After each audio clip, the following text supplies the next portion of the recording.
ভারত মার্কিন বাণিজ্য চুক্তির বিরুদ্ধে আপত্তি তুলেছে ভারতীয় কৃষক ইউনিয়নগুলো। তারা এটিকে ধ্বংসাত্মক বলছে। আগামী সপ্তাহে কৃষকরা একটি গণ আন্দোলন সংগঠিত করার পরিকল্পনা করছে।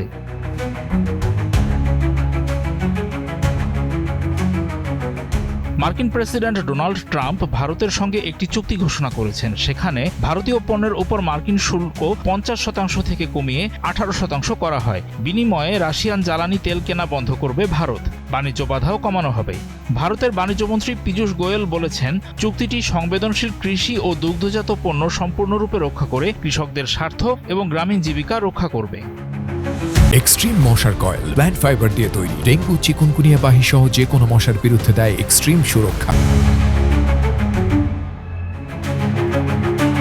কিন্তু উত্তর হিমাচল প্রদেশের আপেল চাষিদের সংগঠনগুলো বলছে, শুল্ক কমানোর ফলে দরিদ্র ও ক্ষুদ্র কৃষকদের জীবিকা ক্ষতিগ্রস্ত হতে পারে। কারণ সস্তা আমদানি ভারতীয় বাজারকে প্লাবিত করতে পারে এবং স্থানীয় পণ্য কমিয়ে ফেলতে পারে। যদিও কৃষি খাত ভারতের প্রায় $4 ট্রিলিয়ন অর্থনীতিতে তুলনামূলকভাবে ছোট 15% অবদান রাখে, কিন্তু এটি দেশটির 1.4 বিলিয়ন মানুষের প্রায় অর্ধেককে টিকিয়ে রেখেছে। ভারতের প্রায় 80% কৃষক ক্ষুদ্র চাষী, যাদের 2 হেক্টর বা তার কম জমির মালিকানা রয়েছে। এই পরিস্থিতি তাদের আয় কমিয়ে দিয়েছে। কিন্তু কৃষকরা দেশটিতে একটি প্রভাবশালী ভোটার গোষ্ঠী। ভারতের সরকার লক্ষ লক্ষ কৃষককে রাগাতে চাইছে না।